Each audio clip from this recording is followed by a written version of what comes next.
여기 그 포스터를 저에게 카톡으로 보내주셨는데 6월절의 비밀을 말하라고 제가 제목을 준 게 아니고 여기서 일방적으로 정해갖고 이렇게 보내줬어요. 굉장히 무섭고 무례했어요. 제가 학창시절 반정부 시위를 좀 많이 했는데 처음 시위할 때 막 대단한 각오를 한 게 아니고 단순 가담했어요. 옆에서 막 데모할 때 옆에서 살짝 끼어서 뭐 하는 척 하다가 경찰이 붙잡혔어요. 원래 세게 하면은 안 잡히는데 단순 가담으로 처음에 이제 붙잡혔어요. 그래갖고 경찰서에 들어가가지고 경찰들이 부르래요. 조직의 비밀, 그 다음에 계획들, 그 다음에 너희가 하고 있는 모든 것들을 다 부르래. 모르는데 그냥 단순 가담인데 부르래. 모른다고 하니까 얼마나 또 욕을 하면서 그러는지. 그때 분위기가 막 6월절의 비밀을 부르라고 막 이게 카톡이 5분한테 막 오는데 이게 너무 부담스러웠어요. 그래서 없는데 나한테 6월절의 비밀이 없는데 이게 자꾸 부르라고 그래서 저는 제가 전공이 또 골방에서 또 하나님하고 씨름하는 거라 그래서 하나님한테 물어보면 되겠구나. 그래서 아버지 6월절의 비밀을 부르라고 하는데 아버지가 가르쳐 주셔야 되겠다고. 혹시 제가 모르는 아직 깨닫지 못한 6월절의 비밀이 있습니까? 이제 그렇게 묻고 이제 성경을 막 출애굽기, 요한복음, 에베소서로 왔다 갔다 하면서 막 묵상을 했어요. 저는 그 하나님 앞에 기도하고 제 마음대로 합니다. 왜냐면은 하나님 저한테 사실 말씀 안 하시거든요.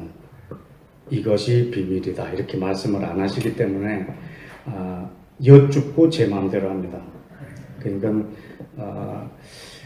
제 마음대로 한다는 거는 또 하나님의 말씀에서 저에게 힌트를 주시면 저는 그것을 주의 음성으로 깨닫고 또 행동을 하는데 출애굽기, 요한복음, 에베소서로 넘어가는 과정 속에서 그 깨달음으로 저에게 무슨 말씀이냐, 마치 예수야의 제자들이 주님 저희에게 아버지를 보여주옵소서 이렇게 얘기하니까 내가 이렇게 오래 너희랑 있었는데 또 아버지를 보여달라고 하느냐, 나를 본 자는 아버지를 보았느니라. 마치 이 말을 단어만 몇 개 바꿔서 하셨어요. 이렇게 깨닫게 하셨어요. 아들아, 내가 여태까지 너에게 그 많은 비밀을 말했는데 또 되란 말이냐. 6월절의 비밀이 뭐겠느냐. 내가 6월절의 주인이고 예수와 그리스도의 비밀이 바로 6월절의 비밀이다 라고 알려주셨어요. 그래서 그러면 내가 예수와 안에서 6월절을 한번 다시 보리라 하고 그런데 그 깨달음이 아주 그냥 첫 번째 딱 주시는 깨달음이 너무 컸어요. 그래서 첫 번째 6월절은요, 제가 예수와께서 십자가에서 죽으신 그 6월절을 마지막 6월절이라고 표현하겠습니다. 그리고 출애굽 당시 첫 번째 그것을 첫 번째 출애굽이라고 표현하겠습니다. 첫 번째 출애굽은 이스라엘을 이방인한테서 떼내려고 발랐던 피입니다. 마지막 6월절은 유대인과 이방인을 합치려고 흘린 피였습니다.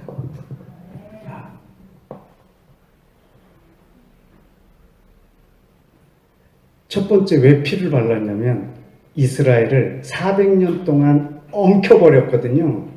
여러분 400년 동안 한 나라에서 한 민족이 아이 낳고 손자 낳고 증손 낳고 고손 낳고 하면 고손 증손 이렇게 하면은 얼마나 많이 엉켜버리겠습니까? 그걸 떼내려면 어디까지가 유대인이고 어디까지가 이방인이고 그렇게 하지 못할 만큼 그 민족이 완전히 동화되어 있을 텐데 하나님께서 그 피를 발라서 이스라엘을 떼내는 작업이었어요. 마지막 유월절은 예수와는 그 피로 이 둘을 하나로 하는 유월절이었어요. 그러면 이 완성된 유월절까지 첫 번째 유월절을 기념하는 거예요. 그래서 완성된 유월절 이후에는 우리는 이 완성된 유월절을 기념하는 거죠. 그래서 오늘 유월절은 원유맨 유월절이다라고 표현한 것이 참 멋진 표현인 것 같습니다. 여러분 하나님 말씀에 이 첫 번째 유월절의 이 비밀에 대해서 여러분하고 좀 더 구체적으로 에베소서 3장을 한번 보실까요? 에베소서 3장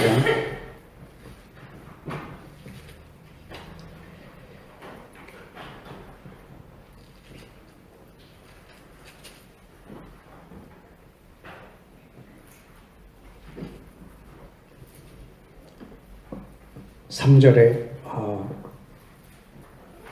사도 바울이 이 에베소서 1장과 2장에 기록해놓은 유대인과 이방인이 어떻게 한 세 사람이 되는가에 대한 비밀을 다 기록한 후에 3장에 와서 이렇게 말합니다.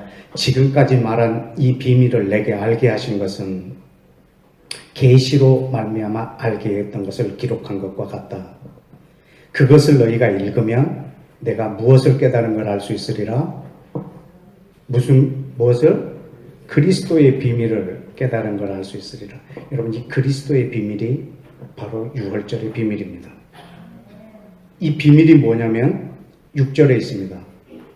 이방인들이 복음으로 말미암아 예수와 안에서 이스라엘 유대인과 함께 상속자가 되고 이스라엘 유대인과 함께 지체가 되고 이스라엘 유대인과 함께 약속에 참여한 자가 되는 것.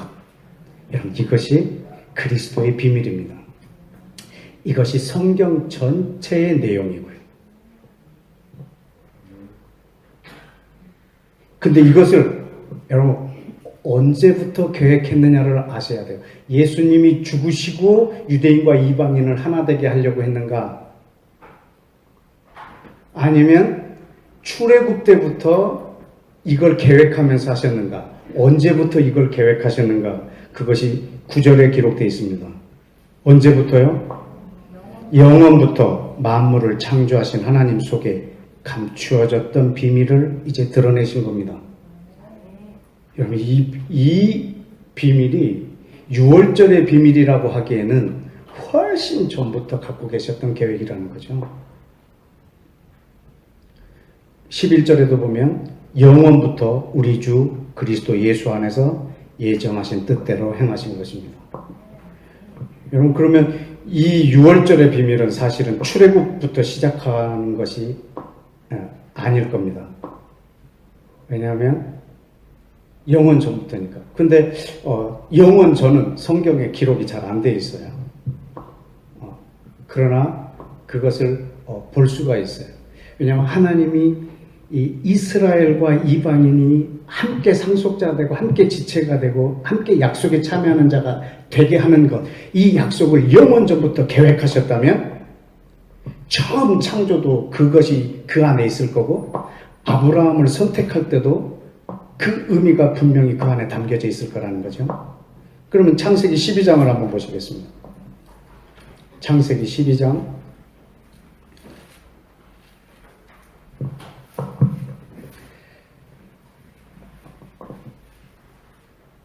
2절과 3절을 읽겠습니다. 시작. 내가 너로 큰 민족을 이루고 내게 복을 주어 내 이름을 창대하게 하리니 너는 복이 될지라. 너를 축복하는 자에게는 내가 복을 내리고 너를 저주하는 자에게는 내가 저주하리니 땅의 모든 족속이 너로 말미암아 복을 얻을 것이라 하신지라. 아멘. 여러분, 여기 이 땅의 모든 족속은요, 정말 아무리 강조해도 지나치지가 않습니다. 하나님이 아브라함을 선택한 이유는 아브라함을 위해서가 아닙니다. 땅의 모든 민족을 위해서입니다.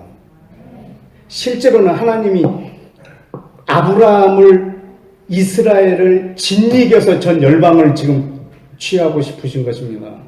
온 열방의 왕이 되고 싶으신 것입니다. 모든 민족을 자기 나라 삼으시려고 하신 계획입니다. 그래서 아브라함을 택하셨습니다. 여러분, 여기서 여러분이 아브라함에게 초점이 맞춰지는 것보다 하나님의 초점은 아브라함에게 있는 것이 아니라 사실 모든 민족에게 있습니다.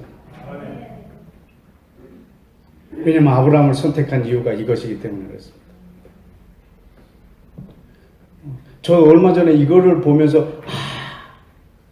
이 이스라엘이 하나님께서 자기 걸로 소유하신 이유는 모든 민족을 위해서구나. 그러면 나를 먼저 이렇게 진리 가운데로 인도해 주신 이유는 무엇 때문일까? 아직 이 진리를 모르는 사람들을 위해서구나. 이거를 얼마 전에 깨달았어요. 근데 내 주변에 거의 알더라고. 그래, 내가 잘못 살고 있구나, 그러면. 세상에 유대인하고 내가 똑같이 살고 있는 거죠.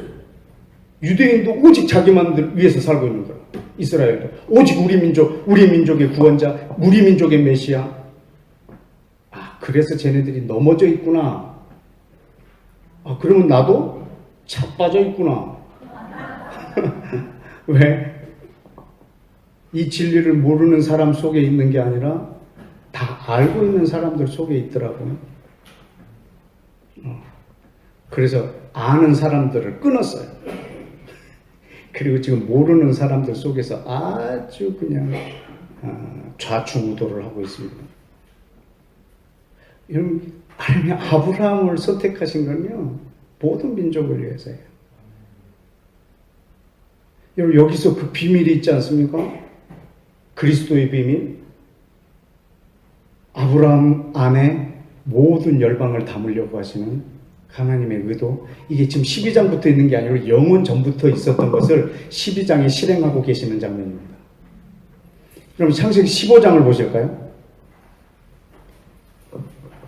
15장에 가서는 하나님이 아브라함을 이제 아브라함이라고 열국의 아비라는 이름을 주시고 5절에 뭐라 하냐면 그를 이끌고 밖으로 나가서 하늘을 우러러 묵별을 셀 수 있나 보라. 그에게 이르되 네 자손이 이와 같으리라. 여러분, 여기에 묵별은 유대인만을 말하고 있는 것이 아닙니다. 왜냐하면 창세기 아까 12장 1, 2, 3절을 보면 이 묵별 속에는 열방이 포함되어 있기 때문에 그렇습니다. 이 별 중에 한 별이 접니다. 여러분이시고 이걸 보여줬어요. 그리고 또 뭐를 약속하셨냐면 7절에 그에게 이르되 이 땅을, 가나안 땅입니다. 지금 이스라엘이 있는 그 땅, 이것을 너의 소유로 주어 너로 그렇게 만든 나 여호와인 것을 증거하고 8절에 그가 이르되 주 여호와여 내가 이 땅을 소유로 받을 것을 무엇으로 알리이까? 지금 두 가지, 사실은 이 땅만 갖고 얘기한 것 같지만 5절과 7절에 대한 이 약속에 대한 보증을 달라는 거예요. 내가 열국의 아버지이며 내 자손이 하늘의 별과 같을 것이며 주께서 약속해서 이 땅을 나에게 주겠다고 하셨는데 뭘로 알 수 있습니까, 이거를? 아니면 말고입니까? 아니면 이것에 대한 증거를 주십시오 라고 했을 때 여호와께서 그 증거를 주십니다. 12절에 해질 때 아브라함을 깊이 잠들게 하시고 그리고 그 쪼갠 고기 사이로 여호와의 임재가 지나가시고 13절에 뭐라고 하셨냐면 여호와께서 아브라함에게 이르시되 너희는 반드시 알라. 내 자손이 이방에서 객이되어 그들을 섬기겠고 그들은 400년 동안 내 자손을 괴롭히리니 그들이 섬기는 나라를 내가 징벌하지며 그 후에 내 자손이 큰 재물을 이끌고 나오리라.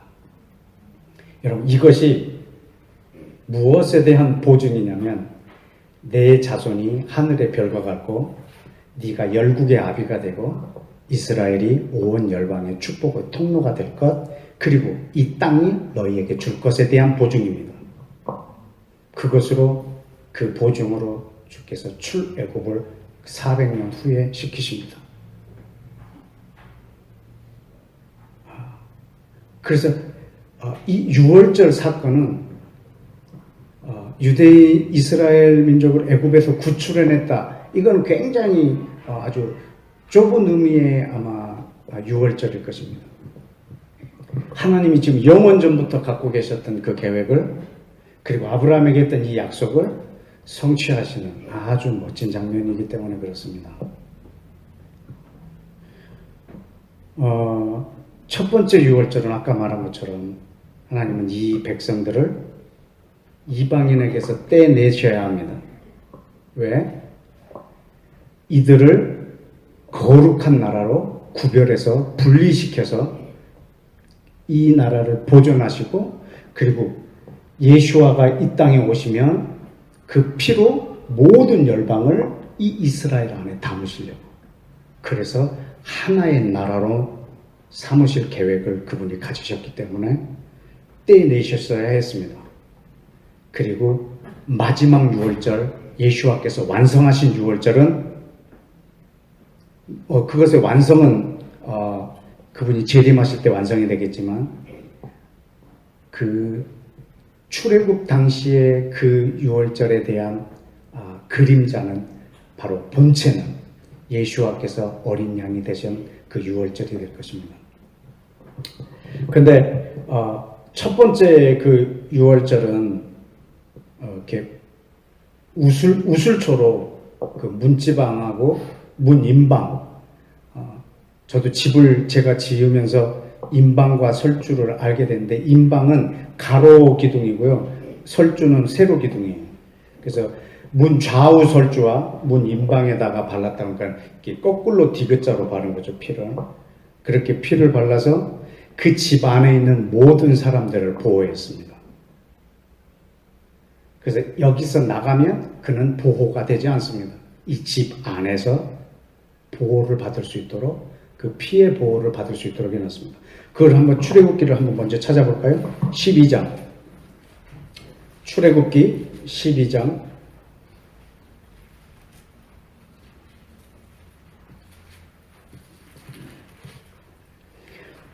21절. 모세가 이스라엘 모든 장로를 불러서 그들에게 이르되, 너희는 나가서 너희 가족대로 어린 양을 택하여 유월절 양으로 잡고 우슬초 묶음을 가져다가 그릇에 담은 피에 적셔서 그 피를 문 인방 좌우 설주에 뿌리고 아침까지 한 사람도 자기 집 문 밖에 나가지 말라.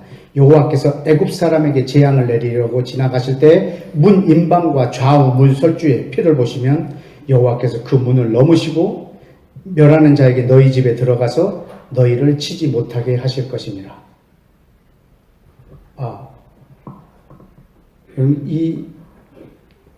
이 넘어갈 거라, 여기에 그 문을 넘으시고 라고 해서 여기에 패스오버라고 하는, 그래서 그 유월절을 영어로는 패스오버라고 하는데, 이 죽음의 이 천사들이 건너뛰는 집인데 뭘 보고 하냐면 이 피를 보고, 만약에 모세가 바빠서 자기 집에 피를 못 발랐으면 어떻게 됐을까요? 모세가 죽었을까요? 살았을까요? 모세도 죽었겠죠? 하나님께서 이 죽음의 천사들이 지나가다가 여기 모세의 집이네? 그냥 가자가, 이게 아니에요. 안 바르면 죽습니다. 모세도. 여러분, 애굽 사람인데 발랐습니다. 어떻게 됐을까요? 그 집은 살았어요. 여러분, 이거는 뭐 혈통으로 한 것도 아니고, 뭐 하나님과의 뭐 관계로 하는 것도 아니에요. 언약이라. 바르지 않으면 그는 죽었고, 바른 집만 살았어요. 이 죽음의 신이 건너뛴 거 제가 얼마 전에 보고 왔어요. 이 소리 들리시죠? 이게 뉴스를 보는데 온통 빨간 차들이 강원도로 막 다 가더라고요. 나도 얼마 전에 차를 새로 뺐는데 빨간 차라. 그래서 나도 그 가야 되는 줄 알고 일단 시동 걸고 출발했어요, 강원도로. 제 차만 불 끄는 기능이 없더라고요. 다른 차들은 다 불 끄고 저는 막 온몸으로 때웠습니다. 아침에 보니까 이거는 불이 동네를 태운 게 아니고요. 바람이 태워버린 거예요. 거기에 바닷가에 해송 있잖아요. 소나무. 이 해송이 송진가루를 봄이라 잔뜩 묻고 있는 거예요. 이게 그냥 점화되면 그냥 횃불이에요, 횃불. 바람이 세게 부니까 이게 흔들흔들 거리다가 다 떨어져 나가는 거예요. 그냥 횃불이 시내까지 다 초토화가 되버려서 동네 전체가 타버렸더라고요. 그냥 어디 입을 열 수가 없어요. 근데요, 이 다 탄 집, 이쪽 한 집은 뭐 하나 그슬린 게 없어. 깨끗해, 이 집만. 왜지? 이 집은 왜지? 동네 사람들이 다 신기해. 근데 그 집이 아주 못된 여자 집이었대. 동네 사람들이 근데 어찌 저녁 집만 아니, 쟤네 집만 왜 불이 안 탔냐고 막 자기들끼리 얘기하는 거 막 또 동네에서 듣고 그랬거든요. 왜 안 탔지? 저분은 뭘 잘했을까? 아니야, 그 바람의 방향 때문에 순간순간 이동하는 바람의 방향 때문에 그냥 보호를 받아서 그렇게 된 거라. 아주 물론 다른 사람들이 다 불이 탔기 때문에 같이 불행하긴 하지만 그 중에서도 가슴을 쓸어내는 사람이었을 거예요. 야, 이게 6월절이 이랬겠구나. 그냥 죽음의 신이 그냥 쓸어버리겠구나. 이 집은 왜 건너뛰었지? 거기에 발려진 피 때문에 그럴 거예요. 하나님이 애굽을 미워하고 이스라엘을 사랑해서 그렇게 했을 것 같습니까? 하나님이 애굽을 미워하고 이스라엘을 사랑했습니까? 아닙니다. 창세기 12장 아까 1, 2, 3절 거기를 보면 아브라함보다 모든 민족을 더 사랑하십니다. 분명히 하나님은 애굽을 미워하고 이스라엘을 사랑해서 행한 6월절이 아닙니다. 하나님 자기 이름, 자기 나라, 그리고 모든 민족을 자기의 나라 삼으시려는 그 하나님의 그 영원전부터 갖고 계셨던 그 계획, 그걸 이루시려고 그렇게 했습니다. 결코 하나님은 이집트를 미워하고 이스라엘을 사랑하시는 하나님이 아닙니다. 그러면 그 장자를 죽이려고 그렇게 했겠습니까? 유대인들을 구출하는 목적이 있겠습니까? 그럼 6월절은 유대인을 구원한 절기입니까? 아닙니다. 하나님의 나라, 그 큰 에베소서 3장에 있는 그 영원전부터 갖고 계셨던 그 비밀을 이루시기 위한 행동이셨습니다.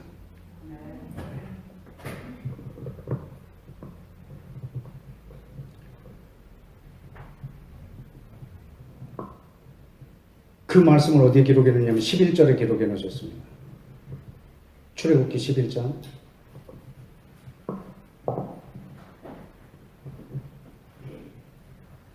4절에 모세가 바로에게 이르되 여호와께서 이와 같이 말씀하시기를 밤중에 내가 애굽 가운데 들어가리니 애굽 땅에 있는 모든 처음 난 것은 왕위에 앉아있는 바로의 장자로부터 맷돌 뒤에 있는 몸종의 장자와 모든 가축의 처음 난 것까지 죽이리니 애굽 온 땅에 전무후무한 큰 부르짖음이 있으리라. 그러나 이스라엘 자손에게는 사람에게나 짐승에게나 개 한 마리도 그 혀를 움직이지 아니하리니 여호와께서 애굽 사람과 이스라엘 사이를 어떻게 하려고? 어떻게 하려고요? 구별하려고 이렇게 한 줄을 알려라. 여러분, 절대로 저들을 미워서 이렇게 하신 게 아니고 이스라엘을 애굽에서 구별하려고, 따로 떼내시려고. 뭐 하시려고요? 왜 떼내시겠습니까? 이스라엘을 사랑하고 애굽을 미워해서요? 아닙니다. 온 열방에 자기의 킹덤을 세우시려고. 그래서 그들을 꺼내셨습니다. 여기 보면 이스라엘 사람들은 개 한 마리도 혀를 못 움직이겠다. 짖지도 못하겠다. 유대인들에게, 이스라엘 백성에게는 개 한 마리도 짖지 못하게 만들어. 그러나 애굽은 장자를 치셨다. 하나님은 이스라엘 편이고 애굽을 미워하셔서 친 것이 아니라, 여러분, 애굽을 사랑하셔서 이들을 떼내신 작업입니다. 근데 거기는 애굽뿐만 아니라 모든 민족을 사랑하셔서 이 행위를 하셨습니다. 여러분, 이것이 이 6월절 안에 있는 한 세 사람이요, 6월절 안에 있는 비밀입니다. 왜냐하면 6월절의 비밀은 바로 그리스도의 비밀이기 때문입니다. 그런데 이 마지막 6월절의 모습을 어떻게 하려고 그 피를 흘렸을까? 그것을 우리가 요한복음에서 볼 수 있습니다. 우리 요한복음 11장을 좀 펴보실까요? 요한복음 11장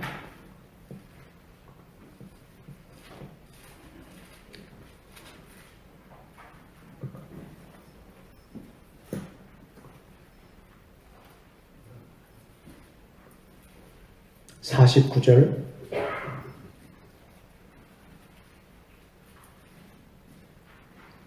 그 중에 한 사람, 그 해 대제사장인 가야바가 그들에게 이르되 너희가 아무것도 알지 못하는도다. 자기만 뭘 아는 것을 이야기하는 것 같습니다.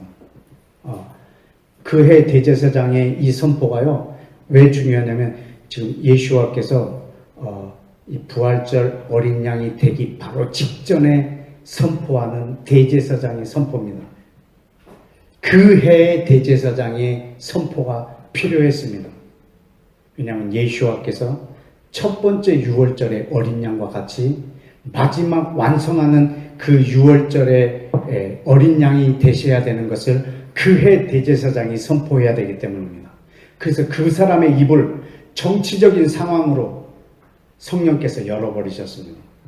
뭐라고 말했냐면 50절, 한 사람이 백성을 위하여 죽어서 온 민족이 망하지 않게 되는 것이 너희에게 유익한 줄을 생각하지 아니하는도다. 여러분, 이거는 6월절 때 대제사장이 양 한 마리를 놓고 하는 선포입니다. 이 양 한 마리를 우리가 죽여서 이 양을 통해서 온 백성이 망하지 않고 그 죄로 죽지 아니하리라 라고 하는 이 선포를 6월절 대제사장이 하기 때문에 그렇습니다. 이건 지금 정치적인 선포입니다. 그러나 이 선포를 통해서 예수아가 아주 하나님의 언약의 성취로서의 합법적인 6월절 어린 양이 되십니다. 그 정치적인 상황은 어떠했냐면 47절에 있습니다. 이에 대제사장들과 바리새인들이 공회를 모으고 이르되 이 예수와 이 사람이 많은 표적을 행하니 어떻게 이 사건을 처리할꼬?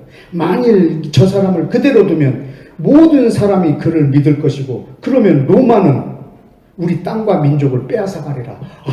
이 난감한 상황을, 이 문제를 어떻게 할꼬? 라고 해서 전체 마치 국회 같은 회의가 일어난 겁니다. 이때 대제사장이 선포한 의견을 내는 것입니다. 너희가 알지 못하는 것이 있도다. 한 사람을 죽여서 모든 사람이 평화를 누리는 것, 그것이 가한 줄을, 합당한 줄을 너희가 이걸 알지 못하고 있도다. 이렇게 선포했습니다. 그런데 51절에 성경 저자는 이렇게 말합니다. 이 말은 그 해 대제사장 가야바 스스로 한 말이 아니고 그 해 대제사장이기 때문에 예수께서 그 민족을 위하시고 그 민족은 이스라엘입니다. 그리고 또 그 민족만 위할 뿐만 아니라 흩어진 하나님의 자녀를 모아 하나가 되게 하시기 위하여 죽으실 것을 예언한 것입니다. 이것이 그해 대제사장의 예언입니다. 뭘 선포했냐면 이스라엘 민족을 위하여 죽으시고 또 이분으로 말미암아 앞으로 모든 하나님의 권속이 된 모든 사람들을 모아서 하나가 되게 하시려고 죽으신 것입니다. 여러분, 첫 번째 유월절은 이스라엘을 구원하려고 흘리신 피가 아닙니다. 모든 민족을 구원하시려는 하나님의 계획이십니다. 완성된 이 예수와의 유월절의 이 피는 이스라엘만을 위한 피가 아니라 모든 민족을 구원하시고자 하는 예수와의 피입니다. 모든 이들을 하나가 되게 하시려고. 그런데 첫 번째 그 피의 의미는 일단 저 이방인에게서 이스라엘을 떼내야 합니다. 구별해야 합니다. 제사장 나라로 거룩한 백성으로 하나님의 특별한 소유로 그래서 하나님 내가 어떤 분인가를 전 열방에 알리고자 내가 얼마나 신실한 하나님인가를 전 세계에 알리고자 택한 것입니다. 만약에 하나님이 한 민족을 택하지 않고 모든 민족을 동시에 상대하셨다면 우리는 그분이 얼마나 신실한지 그분이 약속을 얼마나 지키는 분인지 전 세계가 아무도 모를 것입니다. 그러나 제일 작은 민족 하나를 선택하심으로 이 민족을 향한 하나님의 온전한 신실하심을 전 열방이 보게 하심으로 하나님 이 세상에 있는 모든 신은 헛된 우상이요 오직 유일한 신은 단 한 분 이스라엘 하나님 외에는 신이 없고 유대인의 왕 메시아 예수와 외에는 우리에게 왕이 없다는 것을 가르쳐 주시려고 그래서 하나를 택하신 겁니다. 이것을 위해서 떼내셔야 했고 예수와는 다시 전 열방과 이스라엘을 하나로 붙이셔야 했습니다. 이것이 오늘날 우리 유월절을 허락하신 그분의 목적입니다. 여러분 그쯤 유월절을 바로 앞두고 12장에서 있었던 일도 한번 볼까요? 요한복음 12장 20절 명절에 예배하러 올라온 어떤 사람이 있어요? 예, 유월절 명절입니다. 이때 올라온 사람 중에 이방인 몇 명이 있었어요. 아, 이거 아주 놀라운 기절이에요. 이방인 몇 명이 이 유월절을 행하려고 오는 거예요. 그때 갈릴리 벳세다 사람 빌립에게 가서 청하여 이르되 선생이여 우리가 예수를 한번 뵙고 싶습니다. 이랬어요. 빌립에게 요청한 거죠. 이 이방인들이 우리가 저 예수와 저분을 뵙고 싶습니다. 다이렉트로 뵐 수가 없죠. 이렇게 비서를 시켜서 뵙고 싶어 했습니다. 그때 22절에 보세요. 빌립이 안드레에 가서 말하고 안드레와 빌립이 예수께 가서 여쭙습니다. 뭐라고 하죠? 뭐라고 여쭈었을까요? 예, 헬라인 이방인이 주님을 지금 뵙고자 합니다. 그랬을 때 예수와께서 대답하십니다. 아주 동문서답의 극치입니다. 뭐라고 하실까요? 인자가 영광을 얻을 때가 왔도다. 아, 정말 예수와는 동문서답의 달인이세요. 이방인이 뵙고자 한다고 말했을 때 뭐라 했냐면 이제 내가 영광 받을 때가 됐다.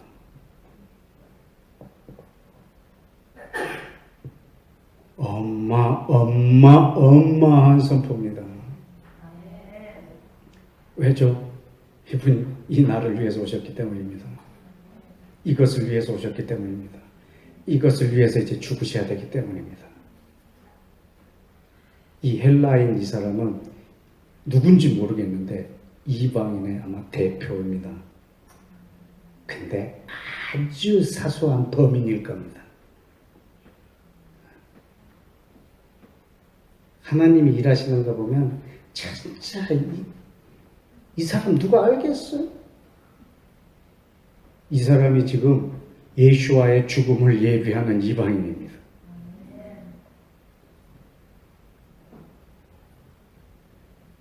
여러분, 우리는 창세기 12장 하니까 엄청난 장같이 보이지만 아까 보죠. 80 먹은 노인을 이사 보내는 겁니다. 80살 먹은 노인이 가라고 하는 땅으로 이사를 갑니다.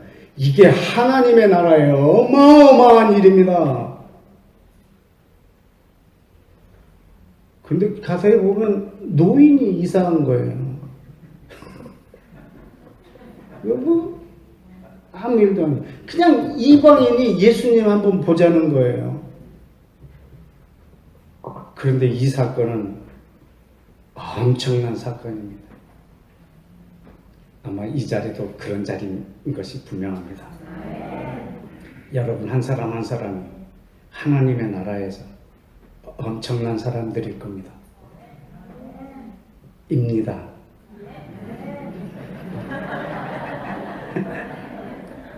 왜냐하면 하나님의 비전은 전 세계적이지만 그분이 일하시는 것은 굉장히 사소합니다.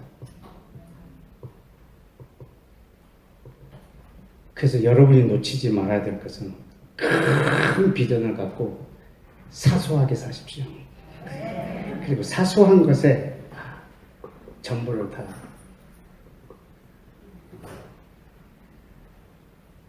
하나님 앞에 사소한 것이지 않은 것입니다. 여러분이 그 예수와가 갖고 계시는 그 꿈을 여러분이 갖고 계시다면 여러분의 행동의 사소함마저도 하나님이 받으실 영광이 될 것입니다. 이방인이 이렇게 오늘 왔는데 이제 내가 영광 받을 때가 왔도다라고 선포해 버립니다. 그리고 붙잡히기 바로 직전 전날 밤에 그분이 주님께 하는 기도를 한번 들어보시겠습니까? 요한복음 17장입니다. 요한복음 17장 1절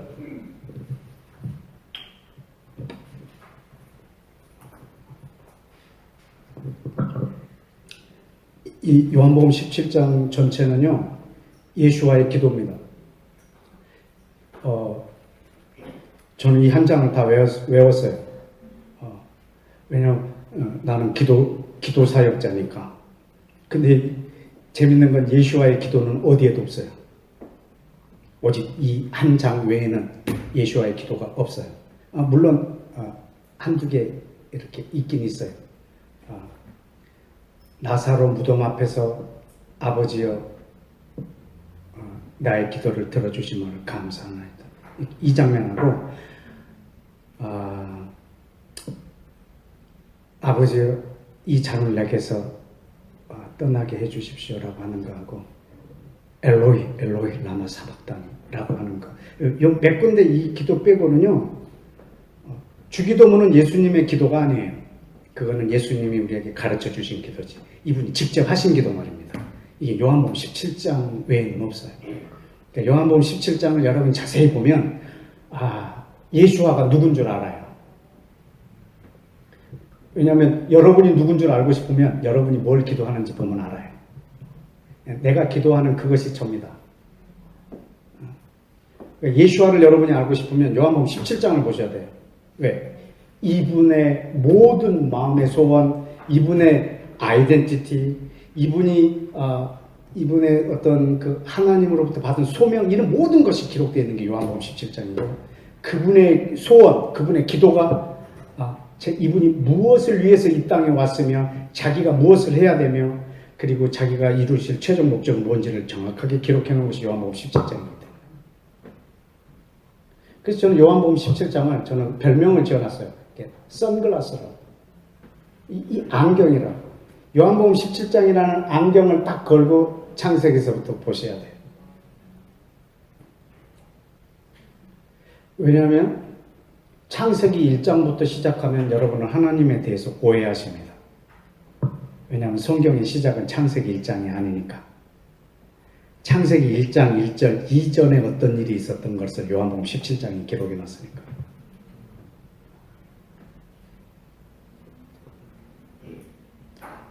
그래서 우리 요한복음 17장 안에서 이 선글라스를 끼고 성경 창세기 1장부터 보셔야 됩니다. 그만큼 중요한 장입니다. 그 기도의 시작을 뭐라고 하시냐면 눈을 들어 하늘을 우러러 이르시되 아버지여 때가 이르렀사오니 아들을 영화롭게 하옵소서. 아까 그 이방인에게 했던 그 말 있잖아요. 내가 영광을 받을 때가 왔다. 이렇게. 이 때가 이르렀으니 아들을 영화롭게 하옵소서라고 이렇게 말합니다. 그 이방인들이 이 기도를 가능하게 해주셨죠. 뭐 이게 다 보기에는 조금 그렇지만 11절 한번 건너뛰어서 볼까요? 나는 세상에 더 있지 아니하오나 그들은 세상에 있고 나는 아버지께로 가옵나니 거룩하신 아버지여 내게 주신 아버지의 이름으로 그들을 보존하사 우리와 같이 그들도 하나가 되게 하옵소서. 이게 우리 예수와의 기도입니다. 물론 저들끼리 하나가 되는 기도이기도 하지만 그 전까지 내용이 뭐냐면 아버지와 내가 하나라는 거예요. 이렇게 하나가 된 것처럼 저들도 이 안에서 아버지와 하나, 나와 하나, 저들끼리 하나, 이 하나가 되게 해달라고 하는 기도예요. 20절을 보실까요? 20절 내가 비옵는 것은 이 사람들만 위함이 아니오. 지금 이 사람들은 누굴까요? 유대인? 범위가 너무 넓습니다. 제자들입니다. 내가 비옵는 것은 이 사람들만 위함이 아니오. 또 그들의 말로 말미암아 나를 믿게 될 모든 사람들. 그럼 이 기절 안에 여러분이 포함되시겠습니까? 네, 여러분이 포함됩니다. 그들도 위함이니 21절 아버지여 아버지께서 내 안에 내가 아버지 안에 있는 것 같이 그들도 다 하나가 되어 우리 안에 있게 하사 세상으로 아버지께서 나를 보내신 것을 믿게 하옵소서. 내게 주신 영광을 내가 그들에게도 주었사오니 이는 우리가 하나 된 것 같이 그들도 하나가 되게 하려 함이니이다. 아멘. 여러분 이것이 지금 예수아가 잡히기 전날 대제사장적인 기도를 드리고 있는 모습이고 이분이 이 땅에 오신 목적이고 십자가에서 어린 양으로 죽으실 목적이십니다. 왜냐하면 성경 전체의 목적은 이스라엘의 회복이 아니라 하나님의 나라이기 때문입니다. 하나님이 이스라엘을 회복시키는 이유는 하나님의 나라를 이 땅에 건설하기 위해서입니다. 근데 거기에 이방인을 단 한 사람도 배제시키고 싶지 않으시는 우리 아버지의 열심이십니다. 그래서 이 모든 이방인들이 함께 상속자가 되고 함께 지체가 되고 함께 약속에 참여하는 자가 되게 하는 이것이 이분이 영원전부터 갖고 계셨던 비전, 꿈, 비밀 그리고 출애굽시키신 하나님의 비밀이 그 안에 있기 때문입니다.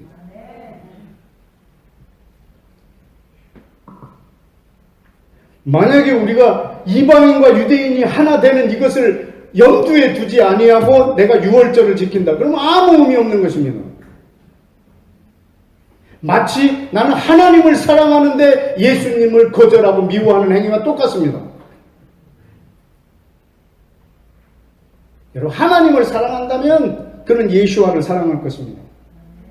마찬가지로 내가 유월절을 오늘 지키고 있다면 반드시 이 완성된 이 한 세 사람의 유대인과 이방인이 된 이 유월절을 우리가 날마다 주님이 오실 때까지 기억하고 기념해야 합니다. 물론 우리가 유월절을 기념할 때 세대를 나누고 함께 떡을 떼고 오늘 저녁에도 아주 좋은 시간이 있는데 그것을 함으로 기념을 합니다. 근데 그것을 함으로 기억해야 될 것은 출애굽 사건이 아닙니다. 여러분 그것을 통해서 기억해야 될 것은 유대인과 이방인이 예수 안에서 하나 된 것을 이제 우리는 기억해야 합니다. 왜냐하면 첫 번째 유월절은 예수와께서 십자가에서 이루신 이 날까지 기억해야 될 유월절입니다. 그리고 이 날 이후에는 이 예수와의 죽음으로 이루어 놓은 그 유월절을 오늘 이 시간 예수와께서 재림하시는 그날까지 우리가 기억해야 합니다. 그게 네 생각이냐? 아닙니다. 제 생각을 말하면 안 되겠죠. 한번 보실까요? 예레미야 16장입니다. 예레미야 16장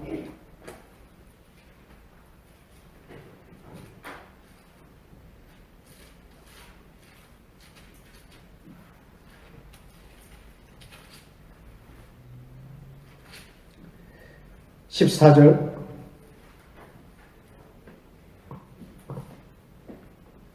여호와의 말씀이니라. 아멘.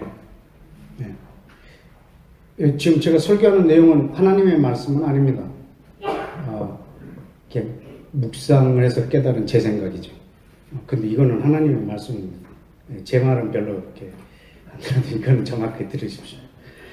여호와의 말씀이니라. 그러나 보라, 날이 이르리니 어떤 날이 오면 다시는 이스라엘 자손을 애굽 땅에서 인도해 내신 여호와의 살아계심을 두고 맹세하지 아니하리라. 어떤 날이 오면 애굽의 사건을 잊어버린다는 거죠. 15절 이스라엘 자손을 북방 땅과 쫓겨났던 모든 나라에서 인도하여 내신 여호와의 살아계심을 두고 맹세하게 되리라. 내가 그들을 그들의 조상들에게 준 그들의 땅으로 인도하여 드리리라. 아멘. 여러분, 출애굽 사건은 언제까지 기억해야 되냐면 출애굽 사건보다 더 큰 사건이 이루어질 때까지. 여러분, 더 큰 사건이 이루어졌는데 계속 그거를 기억하는 거예요. 그거는 잘못 기억하는 겁니다.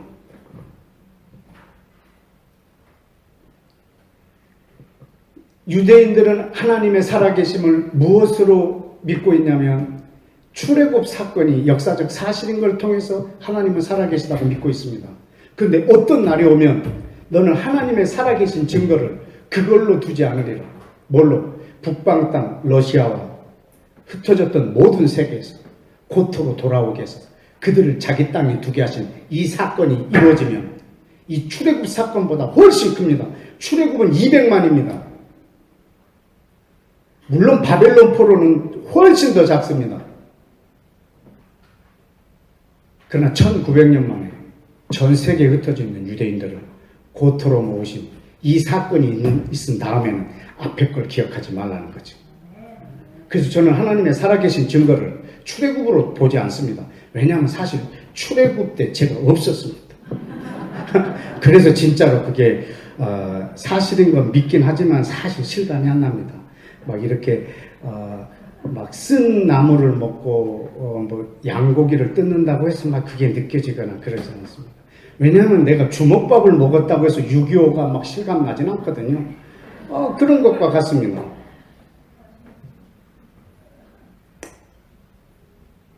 근데 저는요, 지금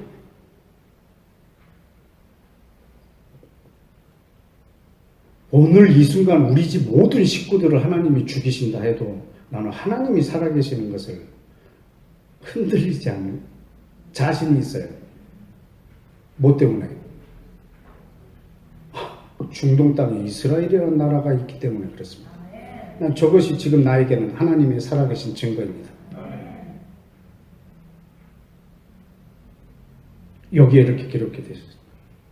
여러분, 그렇다면 여러분은 6월절을, 첫 번째 6월절을 오늘도 기념하실랍니까? 물론 우리가 기념하는 행위들은 첫 번째 6월절에 있었던 것을 기념하겠지만 여러분, 그걸 가지고 여러분이 기억해야 될 것은 하나님의 나라입니다. 이스라엘과 모든 민족을 그리스도 안에서 하나가 되게 하여서 자기의 킹덤, 나라를 세우시고 자기의 백성을 만드시는 이 신실하신 하나님을 우리가 봐야 합니다. 그래서 그것이 없다면 우리는 아주 무의미한 6월절을 우리가 뭐 때문에 출애굽했던 그것만 계속 갖고 이스라엘을 구원해 주신 것만 기억하시려고요? 목적이 그것이 아닌데. 여러분, 6월절에 임하는 여러분 개인의 고백은 어떠십니까? 나를 구원하시려고 예수님이 피를 흘리셨다. 이제 그 피가 나한테 있으니까 이제 죽음의 신이 나를 건너뛰고 나는 영생을 받겠다. 그것도 아주 나쁜 해석은 아닙니다. 그리고 반드시 그렇게 되실 겁니다. 그런데 그것이 목적이 아니라는 걸 여러분 아셔야 합니다. 예수와께서 십자가에서 흘리신 그 피는 나를 구원하실 것만은 아닙니다. 근데 여러분이 오직 나만 가지고 그 구원을 꿈꾸고 계신다면 여러분은 구원을 잃어버린 자일 수도 있습니다. 왜냐하면 하나님의 최종 목적은 하나님의 나라이기 때문에 그렇습니다. 유대인과 이방인이 그리스도 안에서 하나가 되어서 왕의 백성으로 영원히 그리스도와 함께 통치한 이 백성들 말입니다. 이걸 영원 전부터 계획하셨고, 그래서 아브라함도 택하셨고, 그래서 출애굽도 시켰고,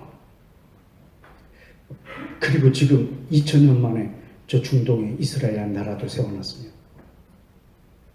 우리 굉장히 지금은 행복한 시대에 살고 있습니다. 만약에 이스라엘이라는 나라가 이 땅에 존재하지 않는다면 여러분 우리는 아직도 성경에 있는 이스라엘을 그 이스라엘로 보지 않았을 것입니다.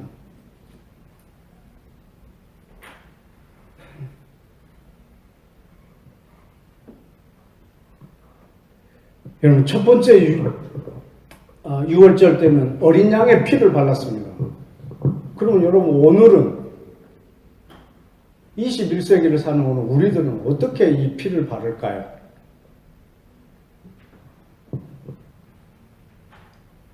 안 바르고 오셨습니까?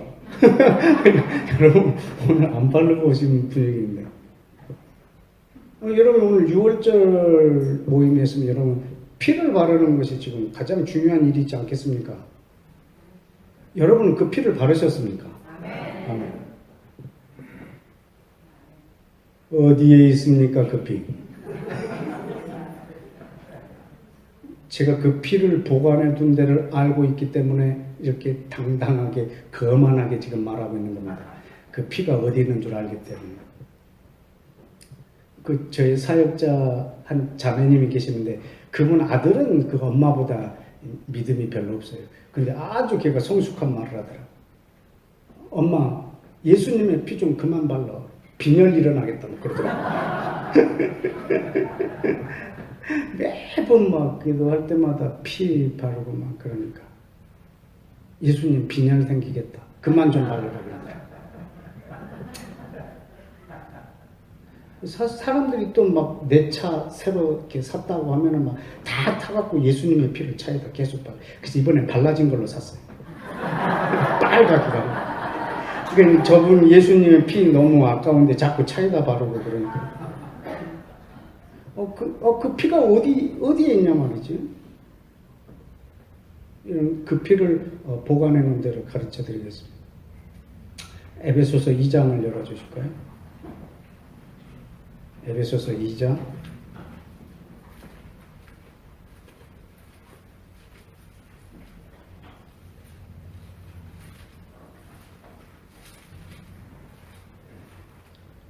에베소서 2장에 그 피가 어디 있는지 가르쳐 드릴 건데요. 그 전에 이게 왜 피가 되는지를 알 수 있는 힌트를 에베소서 4장에서 먼저 이렇게 소개를 했어요. 4장을 먼저 좀 보여드릴게요. 4장 11절을 한번 보실까요?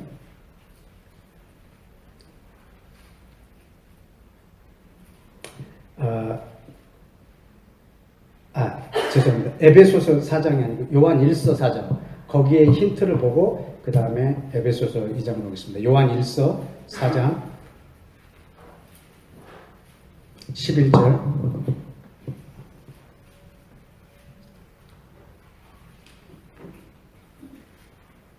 사랑하는 자들아, 하나님이 이같이 우리를 사랑하셨은즉 우리도 서로 사랑하는 것이 마땅하도다. 어느 때나 하나님을 본 사람이 없으되 만일 우리가 서로 사랑하면 하나님이 우리 안에 거하시고 그의 사랑이 우리 안에 온전히 이루어지느니라. 아멘. 여러분, 하나님을 본 사람이 없다 이 말을 왜 했을까요? 아무도 하나님을 본 사람이 없다. 이 말을 왜 했을까요? 하나님을 볼 수 있는 방법이 있다는 말입니다. 하나님을 본 사람이 아무도 없는데 어떻게 하면 하나님을 볼 수 있다고? 어떻게 하면?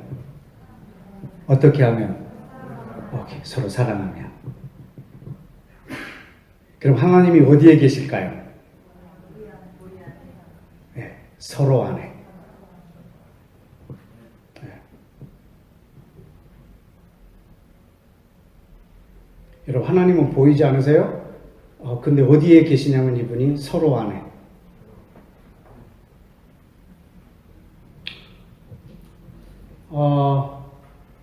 예수와도 동일한 말씀을 하셨어요.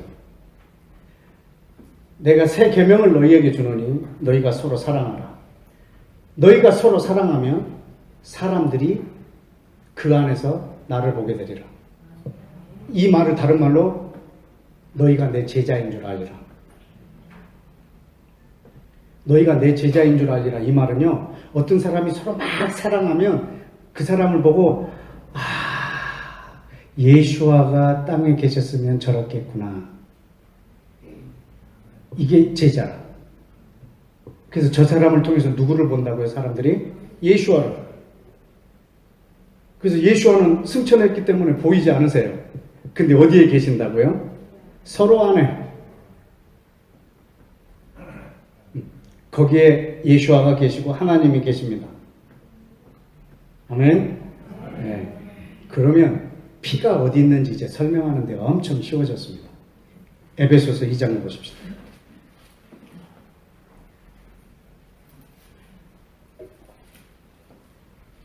에베소서 2장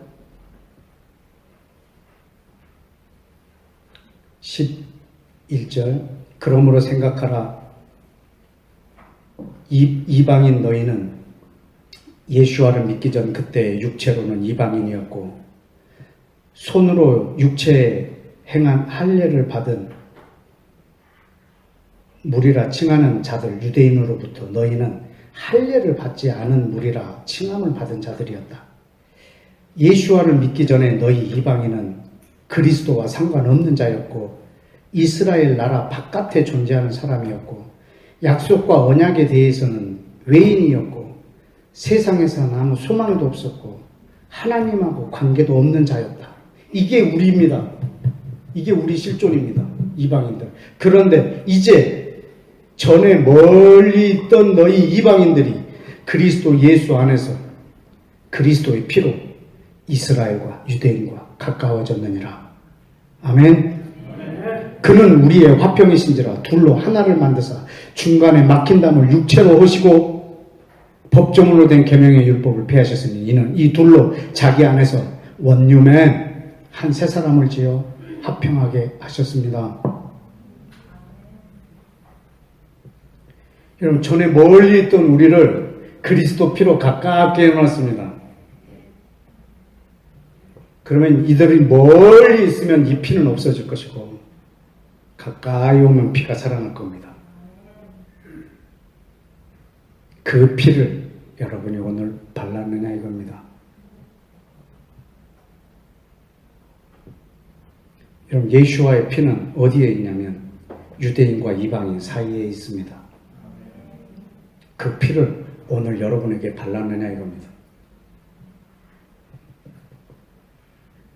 이 피는 절대 여러분 혼자서 바를 수 없습니다. 왜냐하면 없으니까. 여러분, 그리스도의 피로 둘을 가깝게 해놓으셨습니다. 가깝게 놔두는 것은 이것이 이분이 피를 흘린 목적이란 말입니다. 그래서 피를 어디에다 두셨냐면 유대인과 이방인 사이에다 두셨습니다.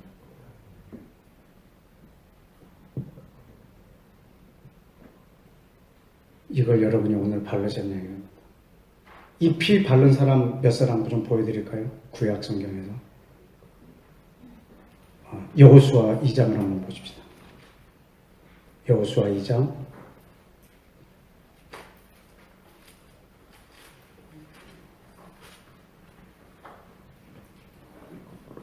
여호수아 2장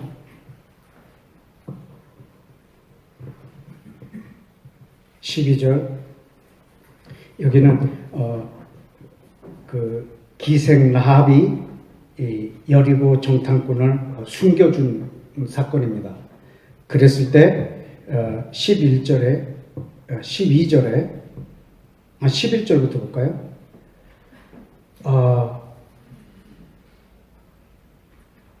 아니다. 18절부터 봐야 되겠다. 이 라합이 얼마나 멋진, 당대에 이런 고백을 어떻게 할 수 있었을까 하는 고백을 합니다. 또 그들이 눕기 전에 라합이 지붕에 올라가서 그들에게 이르되, 숨겨놓은 사람들입니다. 말하되 여호와께서 이 땅을 너희에게 주신 줄을 내가 아노라. 지 땅을 줘버리는 거예요. 내가 살고 있는 이 땅을 너희에게 준 걸 우리가 안다. 왜냐하면 우리가 너희를 심히 두려워하고 이 땅 주민들이 다 너희 앞에서 간담이 녹았다. 이는 너희가 애굽에서 나올 때 여호와께서 너희 앞에서 홍해 물을 마르게 하신 일과 너희가 요단 저쪽에 있는 아모리 사람의 두 왕 시온과 옥에게 행한 일, 그들을 전멸시킨 일 우리가 들었습니다. 우리가 듣자 마음이 녹았고 너희로 말미암아 사람들이 정신을 잃었나니 너희 하나님 여호와는 위로는 하늘에서 아래로는 땅에서도 하나님이시니라. 그러므로 이제 청하노니 내가 너희를 선대하였은즉 너희도 내 아버지 집을 선대하도록 여호와로 내게 맹세하고 내게 증표를 내라. 이방인인 이 라합이요, 이스라엘이 하나님이 행한 걸 봤어요. 그래서 줄을 바꿔버린 걸로 줄을 쓴 겁니다. 이쪽으로 줄을 쓰고 나는 너희 하나님이 얼마나 큰 하나님인 걸 안다. 너희가 들어와서 이 땅을 다 쓸어버릴 걸 안다. 다 죽일 걸 안다. 그때 나를 기억해다오. 증표를 다오. 나를 살릴 증표. 그때 그 증표가 뭔지 아십니까?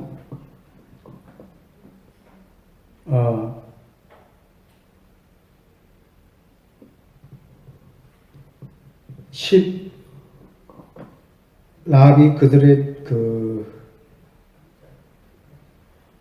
18절에 보면 우리가 이 땅에 들어올 때 우리를 달아내린 창문에 뭘 매라고요?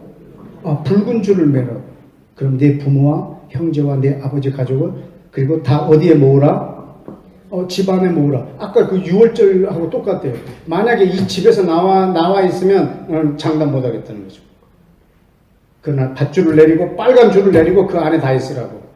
그러면 보호를 해주겠다. 이 약속을 지금 이방인한테 해주는 거예요.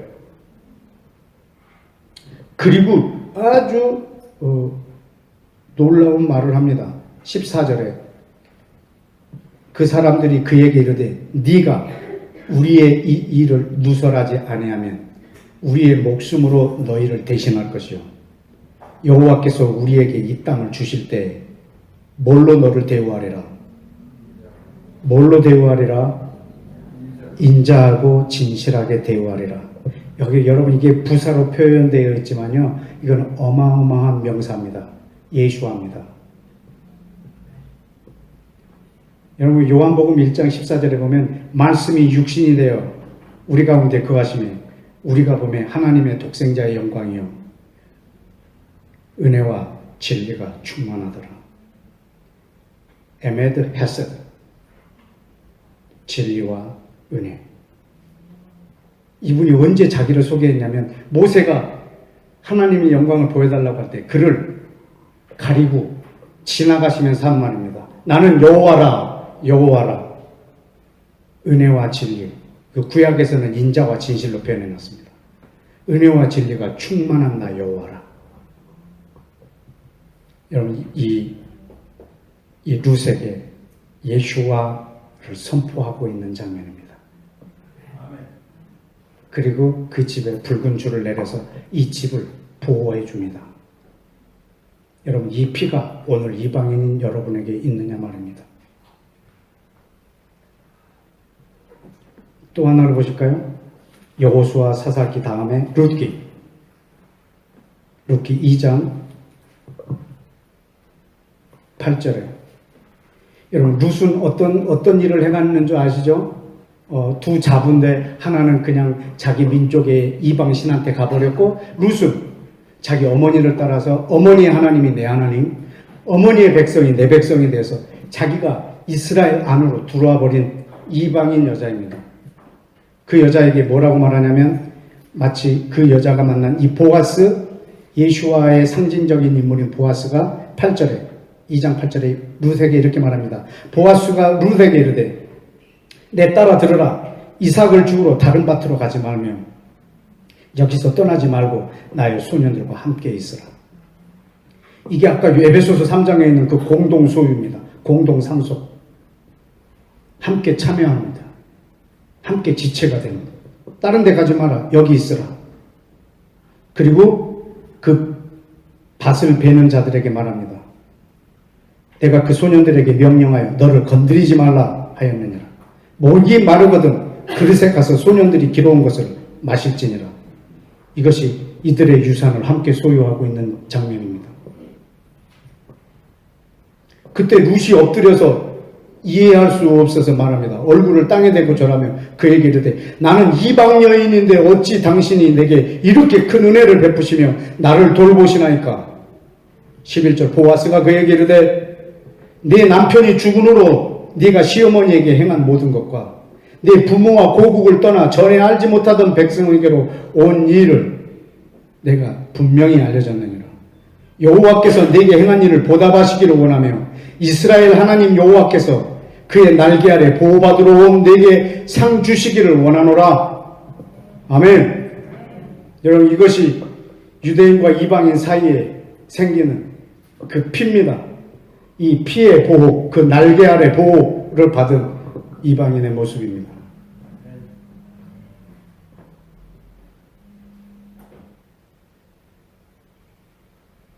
여러분 이 피는 우리가 단독으로 바를 수 없는 피입니다.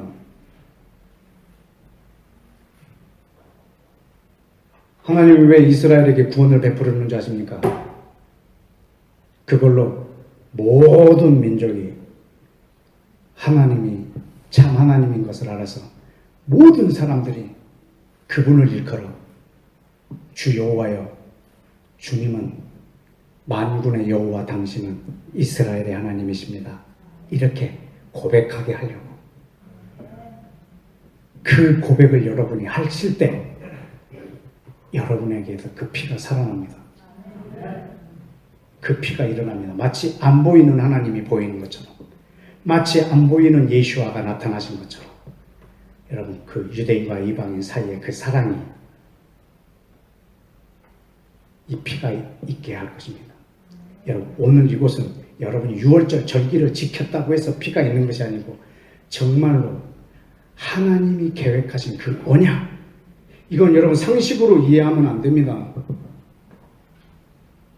모세나 아론이 내가 우리 집 문지방에 피를 안 발랐다고 하는 그 천사가 몰라보겠느냐? 내가 모세인데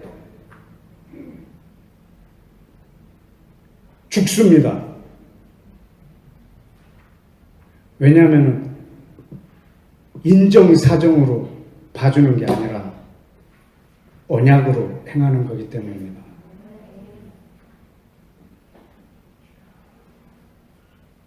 예수님의 피는 내 단독으로 가질 수가 없습니다. 왜냐하면 그 피는 유대인과 이방인 사이에 있으니까. 그때 여러분은 그 피의 보호를 받으면 여러분 그 피로 다른 사람을 여러분 또 보호할 수 있을 것입니다.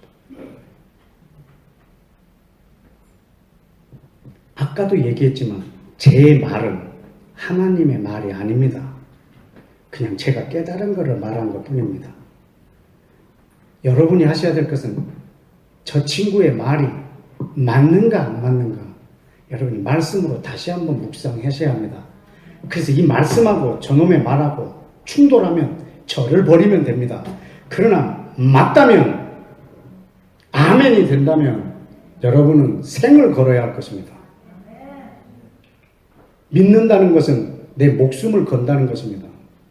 내가 믿는 것에 내 목숨을 못 건다면 그건 믿는 게 아니거든요. 아니면 버리고 맞다면 걸어야죠. 그래서 여러분은 제 말을 하나님의 말씀으로 들을 필요는 없습니다. 그러나 그 말과 여러분 이 말씀과 깊이 대하여 봐야 될 것입니다. 스가랴 8장에 보면 우리 하나님이 레크레이션 하는 장면이 하나 나와요. 아주 유치한 레크레이션인데요. 한번 보실까요? 스가랴 8장. 유치한 레크레이션인데 아주 멋있는 레크레이션. 스가랴 8장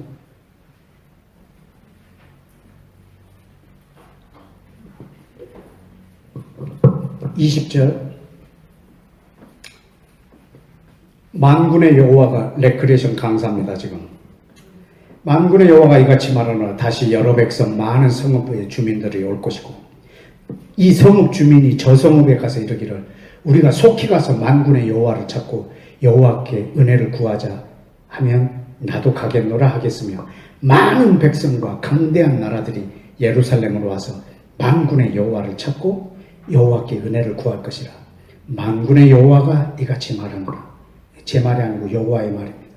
그날에는 말이 언어가 다른 이방 백성 10명이 유다 사람 한 사람의 옷자락을 잡을 것이라. 잡고 말하기를 하나님이 너희와 함께 하심을 들으나니 우리가 너희와 함께 가려 하노라. 호루라기로 푸락 불면서 유대인 한 명에 이방인 한 명 이렇게 한 거라. 짝짓기 놀이죠. 짝짓기.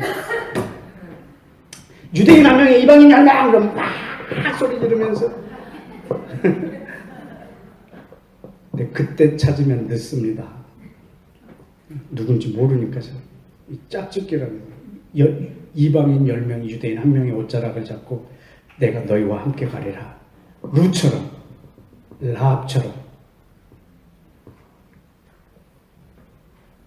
왜냐하면 여러분이 하나님의 창세전부터 갖고 계셨던 그 계획, 그 비밀을 여러분이 알고 계신다는 말입니다.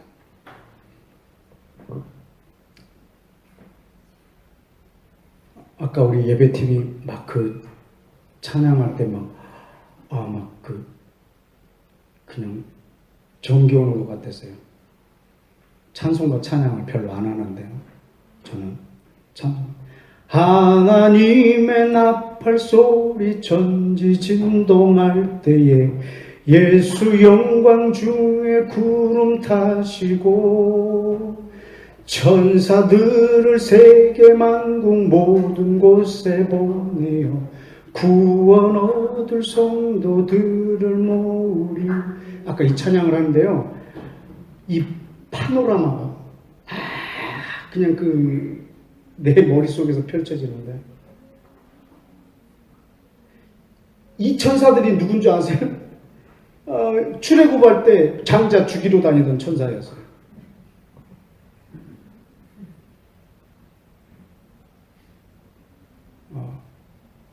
하나님의 천사들인데 장자를 죽이러 가는 거라고.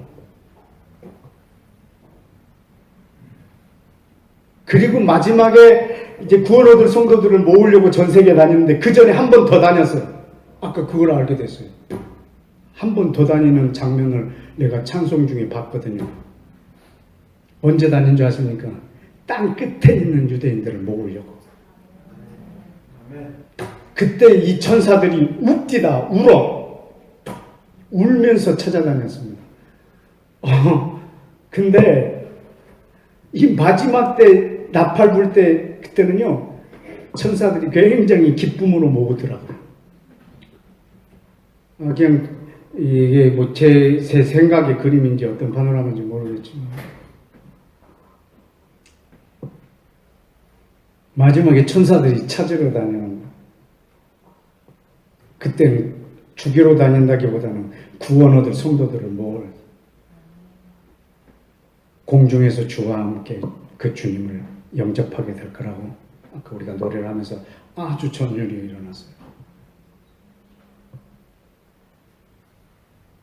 여러분 그때 그 천사들 동일하게 뭘로 찾아다니냐면 피를 보고 찾아다닐 거라 저는 생각이 됩니다. 첫 번째 천사들도 피를 보고 다녔던 것처럼 두 번째 마지막 나팔 불 때도 하나님의 천사들이 뭘 가지고 여러분의 행위를 보고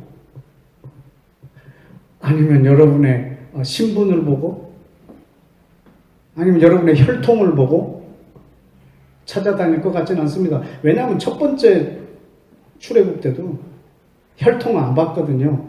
모세도 죽었을 거거든요. 피 없었다면. 이방인인데도 불구하고 애굽 사람이 그 피를 옆에서 바르니까 남은 거 발랐다가 막 동달아 따라 나와가지고 그 광야에 보면 이스라엘과 허다한 잡족들이 함께 나왔다고 그랬잖아요. 이 사람들은 얼떨결에 바른 사람들입니다. 옆에 있는 사람이 남아가지고 너 왜 발라? 그냥 발라봐. 그냥 발랐다가 그냥 한꺼번에 나온 사람들이잖아요.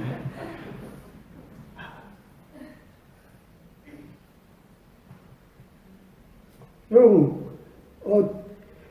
제 말이 지금 오늘 여기서 선포한 말이 거짓이라고 해도 그냥 바르세요. 손해보겠습니까? 아니면 말고.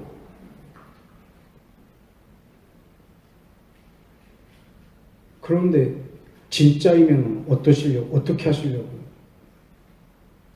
그럼 이 피는 오늘 여러분한테 그들과 우리 사이에 있습니다.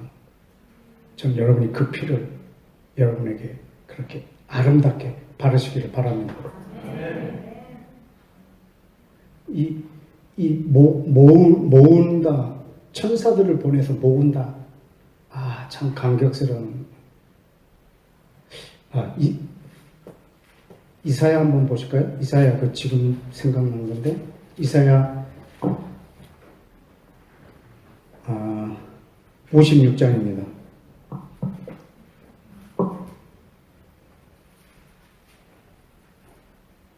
유대인들은 이사야 53장과 더불어 56장도 잘 해석을 못하고 있는 장입니다. 왜냐하면 53장은 예수아가 있는 장이고 56장은 이방인이 구원받는 장면입니다. 그렇기 때문에 사실 이 두 장은 유대인들이 잘 기피하고 있는 두 차트인데, 그 중에서 7절에 내가 곧 그들을 나의 성산으로 인도하여 기도하는 내 집에서 그들을 기쁘게 할 것이며 그들의 번제와 희생을 나의 제단에서도 기꺼이 받게 되리니 이는 내 집은 만민이 기도하는 집이라 일컬음이 될 것이라.